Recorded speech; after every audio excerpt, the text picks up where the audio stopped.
नमस्कार, मैं हूं शहनवाज अख्तर और आप देख रहे हैं न्यूज 11 भारत। आपने ये सुना होगा कि आसाम में बहुत ही उम्दा चाय उगाई जाती है। आपने ये भी सुना होगा कि दार्जिलिंग टी 10,000 रुपये किलो तक बिकती है और ये पूरे दुनिया में एक्सपोर्ट की जाती है। हर घर में चाय पी चुस्कियां ली जाती हैं, चाय पी जाती है। लेकिन इस चाय की खेती बिहार में भी होती है। जी हाँ, बिहार में भी करीब 25,000 हेक्टेयर में चाय की खेती हो रही है।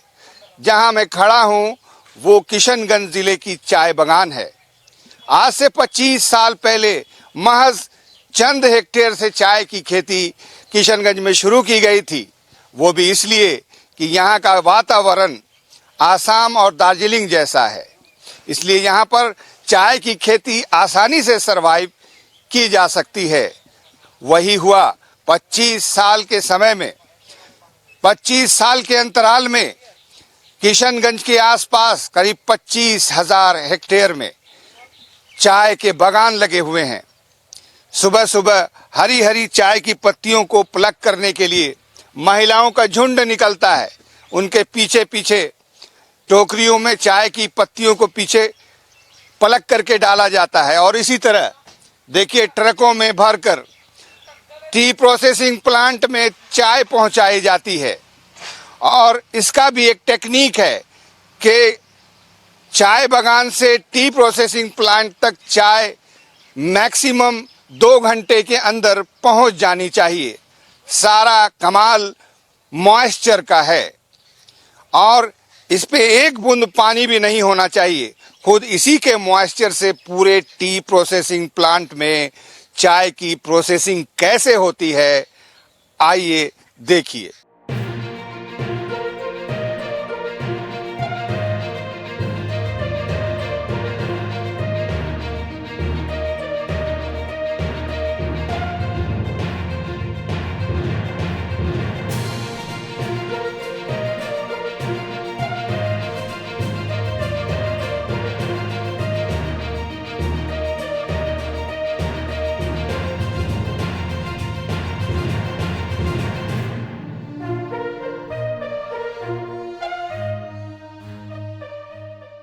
चाय बागानों से हरी हरी ताज़ा पत्तियों को तोड़कर ट्रक के माध्यम से पूरी हाइजीनिक वैल्यूज़ के साथ टी प्रोसेसिंग प्लांट में लाया जाता है।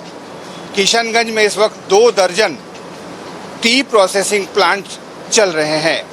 यहीं से उत्पादित चाय की पत्तियां प्रोसेसिंग प्लांट में ऐसे पहुंचती हैं, फिर उनको एक जगह जमा करके अलग अलग बैग्स में हुक के माध्यम से टांग दिया जाता है और ये ट्रॉली के माध्यम से, मेरे ठीक पीछे आप देखें कि इस तरह से ये जो चाय की ताज़ा पत्तियां हैं जिसमें नमी नेचुरल है, इस तरह से हुक में सफ़र करते हुए टी प्रोसेसिंग प्लांट में पहुंचती हैं और फिर वहां पर शुरू होती है चाय की प्रोसेसिंग। किशनगंज के एपेक्स टी एक्सपोर्ट प्लांट के मैनेजर उपेंद्र जी हमारे साथ हैं। उपेंद्र जी, आपका स्वागत है। जी नमस्कार। चाय तो सब पीते हैं हम लोग, लेकिन चाय बनती कैसे है?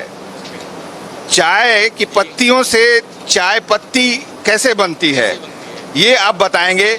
ठीक है, आपने वहाँ से मंगवा लिया पत्तियों को, उसके बाद?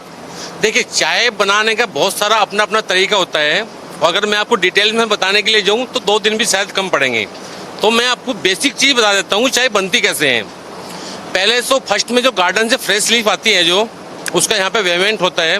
वेमेंट होने के बाद में उसको यहाँ पे हम ट्रफ में लगा देते हैं इसमें और ओवरनाइट के लिए।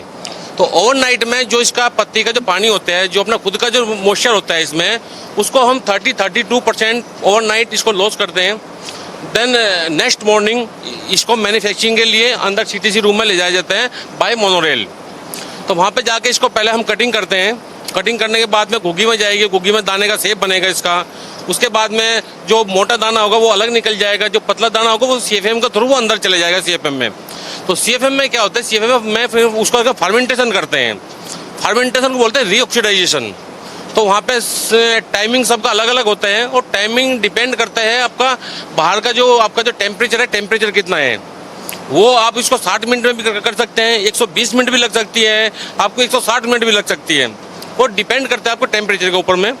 उसके बाद में ड्राइंग करते हैं, ड्राइंग होने के बाद में वो सॉर्टिंग होने के लिए सॉर्टिंग रूम में चली जाती है। वो सॉर्टिंग रूम में जाने के बाद में चाय की देखो 4-5 ग्रेड होती है, वो चलने के द्वारा जाएगी। वो चलने से जब निकलेगी तो सारी ग्रेड उसमें से अलग अलग हो जाएगी। तो सारी ग्रेड को सेग्रीगेशन करने के बाद में फिर वो पैकिंग के लिए रेडी हो जाएगी। पैकिंग करने के बाद में फिर इसको यहाँ से हम डिस्पैच कर देंगे। ये टोटल प्रोसेसिंग में टाइम 1 घंटे से 3 घंटे भी लगता है। यस, 1 घंटे से 3 घंटे नॉर्मल।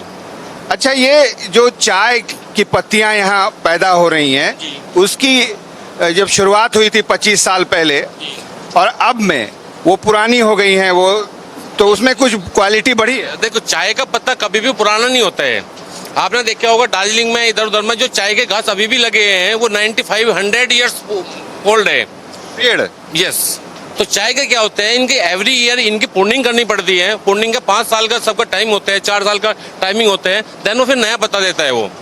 और दूसरा, क्वालिटी की बात करें तो क्वालिटी हमेशा इम्प्रूव करती है चाय की, जैसे जैसे पुराना हो। जैसे जैसे पुराना हो। कुछ घास होते हैं जो खराब हो जाते हैं, उसकी जगह पे अपना फिर उसका दोबारा से रीप्लांटिंग होता है वहाँ पे। तो चाय को मेंटेन करने के लिए, उसको देखरेख करने के लिए चाय अच्छी होती है, नो डाउट। अच्छा, ये जो किशनगंज में चाय की खेती आप देखते हैं, ये अभी कितना फैल गई? पहले से मुकाबले मेरे हिसाब से 30 to 40% ज़्यादा हो गई है अभी। पहले से अभी में चाय का उत्पादन काफ़ी ज़्यादा हुआ है किशनगंज क्षेत्र में, और चाय की क्वालिटी भी अच्छी है यहाँ की। ठीक है, मान लिया कि यहाँ से चाय आपने तैयार कर ली, पैक कर दिया, उसके बाद में हम यहाँ से अपना वेयर हाउस भेजते हैं। वहाँ पर जाने के बाद में चाय की टेस्टिंग होती है, चाय का प्राइस डिसाइड होता है, कंपनी डिसाइड होती है कि कौन सी कंपनी को जाएगी है। वो हमारा काम नहीं है, बस आपका प्रोडक्शन काम है, क्वालिटी प्रोडक्शन। अच्छा, एक बात हमें आपको ये बताऊं कि चाय की जो प्रोसेसिंग होती है उसमें हाइजीन का बहुत बड़ा रोल होता है। ह्यूमन बॉडी से कहीं पर टच नहीं होना चाहिए, बाकायदा ग्लव्स ऊपर में भी पहनना पड़ता है, ग्लव्स, मास्क सब कुछ पहनना पड़ता है। उसके बाद प्रोसेसिंग होती है तो उसकी क्वालिटी अच्छी निकलती है। आपने बताया कि 5 तरह के ग्रेड होते हैं, ये ग्रेड वाइज टी टेस्टर की क्या भूमिका, टी टेस्टिंग क्या होती है? नहीं, टी टेस्टिंग में ग्रेड की कोई ऐसी भूमिका नहीं होती है। ठीक है, ग्रेड सबकी अलग अलग होती है। जैसे कि फर्स्ट में आपका बीओपी निकलता है, बीओपीएसएम निकलता है, बीपी निकलता है, ओएफ निकलता है, पीडी है, डस्ट है, तो सबकी ग्रेड अलग अलग होती है। वो किशनगंज की जो चाय है वो अभी नेशनली उसकी ग्रेडिंग क्या है, क्या वैल्यू है? किशनगंज की चाय की ग्रेडिंग वैल्यू, आप क्वेश्चन थोड़ा सा आपने घुमा के पूछा है, गलत क्वेश्चन है आपका। किशनगंज की जो अभी चाय है पहले के मुकाबले में बहुत इंप्रूव हुई है, और हमारी कंपनी हमेशा तत्पर लगी है कि जो भी बैंड केमिकल है उसको यूज मत करें। हम बगान जाके जो वहाँ के जो फार्मर हैं उनको अवेयरनेस करते हैं, उनको बताते हैं कि कौन सा आपको केमिकल यूज करना है, कौन केमिकल यूज नहीं करना है। तो क्योंकि जब हमको फ्रेश पत्ता और गुड क्वालिटी देंगे पत्ते की, तभी हम यहाँ पे गुड टी को यहाँ पे मैन्युफैक्चरिंग कर सकेंगे। तो फर्स्ट क्वालिटी बनती है गार्डन में, सेकंड बनती है फैक्ट्री में। ये जो दार्जिलिंग टी है वो 1000-2000 रुपए किलो भी मैंने सुना है कि बाहर बिकती है। किशनगंज की चाय की क्या वैल्यू होती है? ये हमको नहीं पता है जी, ये डिसाइड आप नहीं करते? ये डिसाइड हम नहीं करते हैं। तो किशनगंज में मैंने जैसा कि आपको बताया कि 2 दर्जन के आसपास टी प्रोसेसिंग प्लांट चल रहे हैं, और यहाँ के किसान दिन ब दिन समृद्ध हो रहे हैं, और आसाम और दार्जिलिंग की चाय की ब्रांडिंग अब पुरानी बात हो गई, अब किशनगंज की चाय की पूछ होने लगी है। यहाँ के चाय को अलग अलग कंपनीज खरीद के रीपैकेजिंग करके विदेश में एक्सपोर्ट भी कर रही हैं। बिहार में बहुत कुछ है, बिहार में मखाना है, बिहार में मक्का है जो इथेनॉल प्लांट रन कर रहा है, और हमने आपको दिखाया कि बिहार में चाय की खेती भी बड़े पैमाने पर की जा रही है। दार्जिलिंग आसाम में जो टेम्परेचर और माहौल है, किशनगंज में भी उसी के आसपास का वातावरण है। हिमालय की तराई में बसा हुआ है किशनगंज। अभी यहाँ पर 25 से 30 हज़ार एकड़ में टी प्लांटेशन हो रहा है, और करीब 25 टी प्रोसेसिंग प्लांट्स में चाय की तैयारी हो रही है। अगर बिहार की सरकार इस ओर ध्यान दे तो आसाम से टी इंडस्ट्री यहाँ की बेहतर हो सकती है। कैमरामैन अभय के साथ मैं शहनवाज अख्तर, न्यूज़ 11 भारत, किशनगंज।